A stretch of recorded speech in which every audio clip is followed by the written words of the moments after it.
ভাই দম সিনেমা নিয়েও কিছু প্রশ্ন আছে।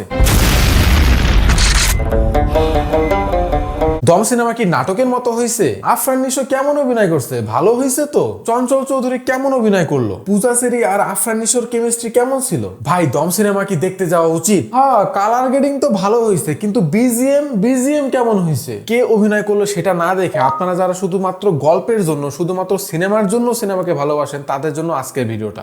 আমি মরতেছি না। প্রিন্স এবং রাক্ষস সিনেমার পর এইবার আমি দেখতে গিয়েছিলাম আফরান নিশোর দম। ভাই দেখাইলাম দম সিনেমা, দম নিতে কষ্ট হইতেছে। মনে করেন আপনার কোনো দোষ নাই, তারপরেও আপনারে বন্দি করা হয়েছে। আশেপাশে অনেক মানুষ আছে, কিন্তু আপনাকে বাঁচানোর মতো কেউ নাই। আপনি পালাইবেন সেই উপায়টাও নাই। আর আপনি বাঁচবেন নাকি মরবেন সেটা নির্ভর করতেছে অন্য কারো উপরে। এই মুহূর্তে আপনার তাইলে কেমন লাগতো? আজকে আমরা ডিকোড করব দম। তো চলেন দম নেওয়া শুরু করা যাক। শুরুতে একটু ক্যারেক্টারগুলো সম্পর্কে বলি। আমি শাহজাহান ইসলাম নূর। আফরান নিশোর চরিত্রের নাম ছিল শাহজাহান ইসলাম নূর। উনি ছিল এই সিনেমার প্রাণ। উনি একজন এনজিও কর্মকর্তা থাকেন এবং তার বাসার টিনের চাল ফুটা হয়ে বৃষ্টির পানি পড়ে। ওনার ওয়াইফ গোসল করবে, এই জন্য বাসায় কোনো টিউবওয়েল থাকে না। ভাগ্য পরিবর্তন করতে সে তালেবানে যায়। সেখানে তিনি যাওয়ার পরে টেরোরিস্টদের হাতে বন্দী হয়। ট্রেলারে আমরা দেখছিলাম বাহারুদ্দিন নামের এক ব্যক্তিকে ছাড়ানোর জন্যই মূলত শাহজাহান ইসলাম নূরকে বন্দী করা হয়েছিল। মুসলমান কা বাচ্চা। শাহজাহান ইসলাম নূর এই বন্দী দশা থেকে পালানোর জন্য অনেক চেষ্টা করে। প্রত্যেকটা মুহূর্ত ছিল শ্বাসরুদ্ধকর। এখান থেকে মুক্তি পাওয়ার দুইটা উপায় ছিল। এক, তাদের লিডার বাহারুদ্দিনকে 7 দিনের মধ্যে ছেড়ে দিতে হবে। 2, অনেক টাকা দিতে হবে। টাকা সংগ্রহ করার চেষ্টা, তাদের লিডারকে ছাড়ানোর চেষ্টা। ভাই এই চেষ্টাগুলা দেখলে আপনার চোখে পানি চলে আসতে পারে। এই চেষ্টাগুলো সফল হইলো কিনা, আফরান নিশো কিভাবে বেঁচে ফিরলো সেটা জানতে হইলে দম সিনেমাটা দেখতে হবে। কষ্টের সিন, খুশির সিন, ব্যথা লাগার সিনগুলা আফরান নিশো এতটাই ন্যাচারাল ভাবে তুলে ধরছে যে দেখা মনেই হইতেছিল না যে সে অভিনয় করতেছে। একদম রিয়েল, বাস্তব মনে হইতেছিল। এর থেকে বড় কথা, আফরান নিশো কিভাবে সেখান থেকে মুক্তি পেল সেই দৃশ্যটা দেখানো হয়েছে সিনেমার ক্লাইম্যাক্সে। এবং এই ক্লাইম্যাক্সটা থেকে আমি 1 সেকেন্ডের জন্য চোখটা সরাইতে পারতেছিলাম না। আরেকটা মেইন ক্যারেক্টার পূজা চেরি, আসলে সিনেমাতে ওনার খুব বেশি কিছু করার ছিল না। একজন গায়ের বধূ যেমন হয় উনি ঠিক তেমনই অভিনয় করছে। আর আফরান নিশোর সাথে পূজা চেরির যে কেমিস্ট্রিটা, এটা ভালোভাবেই ফুটে উঠছে। তাদের যে জুটিটা, এটা ভাল লাগছে আমার কাছে। এরপর চঞ্চল চৌধুরীকে একটা ইম্পর্টেন্ট রোলে দেখা গেছে। সিনেমার মধ্যে ওনার চরিত্রের নাম থাকে সুজিত এবং ট্রেলার দেখলে বোঝা যায় যে চঞ্চল চৌধুরীর ক্যারেক্টারটা অনেকটা ক্যাসালের হয়। যদিও ক্যাসালের হয়, সিনেমা দেখতে দেখতে একটা পর্যায়ে গিয়ে ওনার কথাবার্তা শুনে ভাই আপনি ইমোশনাল হয়ে যাবেন। শুধু তাই না, পুরো সিনেমা দেখতে দেখতে অনেকবার আপনি ইমোশনাল হবেন। ইমোশনাল হইতে হইতে আপনার দম যখন আটকে যাবে, তখন আসবে জাহিদ হাসান আপনার দমটা ঠিক করার জন্য। তবে এখানে একটা নেগেটিভ পয়েন্ট আছে যে জাহিদ হাসান কিন্তু অনেক বড় একটা সরকারি অফিসের কর্মকর্তা থাকে এবং বড় মাপের একটা কাজ করে এই সিনেমার মধ্যে। বলতেছি না, স্পয়লার হয়ে যাবে।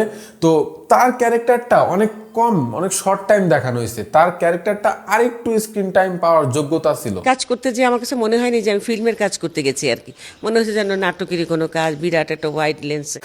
নাটক বইলা ওনার ক্যাসাল করার কারণ আছে, কারণ এই সিনেমাতে ওনাকে খুব বেশিক্ষণ দেখা যায় নাই। উনি আফরান নিশোর মায়ের চরিত্রে অভিনয় করছেন এবং ইমোশনাল দৃশ্যগুলোতে বেশ ভালোই অভিনয় করতে পারছেন।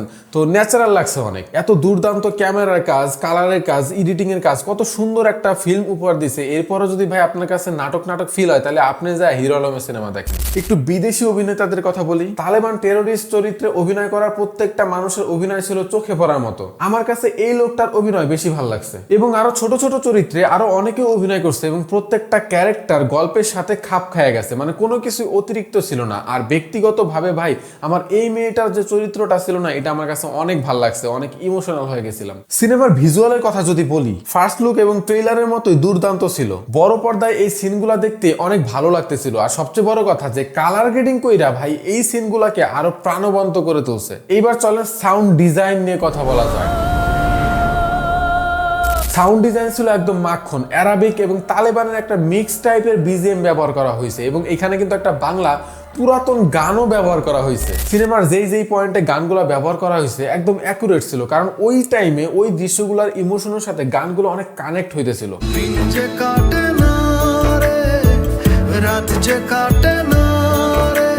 এই সিনেমাতে টুকটাক হাসির দৃশ্য ছিল যেগুলো হলের দর্শককে হাসাইতে পারছে, হ্যাঁ অবশ্যই পারছে।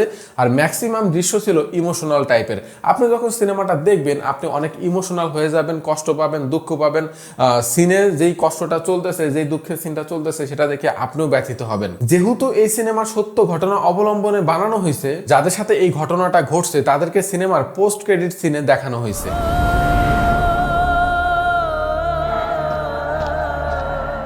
এখন যদি আপনারা আমাকে এক কথায় বলতে বলেন যে ভাই দম সিনেমাটা কেমন হয়েছে, তাহলে বলবো ভাই দুর্দান্ত হয়েছে। বাংলাদেশে সার্ভাইভাল সিনেমা এর আগে বানানো হয় নাই, সেই হিসাবে এই সিনেমাটা একটা দেখার মতো সিনেমা হয়েছে। আমি মেইনলি সাকিবের সিনেমা বেশি দেখি, কিন্তু অন্যান্য সবার সিনেমাই দেখি, তো আমার কাছে ভাই পার্সোনালি ভালো লাগছে। হলে যান, সিনেমা দেখেন, বাংলা সিনেমা এগিয়ে যাক। ভিডিওটা ভালো লাগলে সাবস্ক্রাইব করে দিন।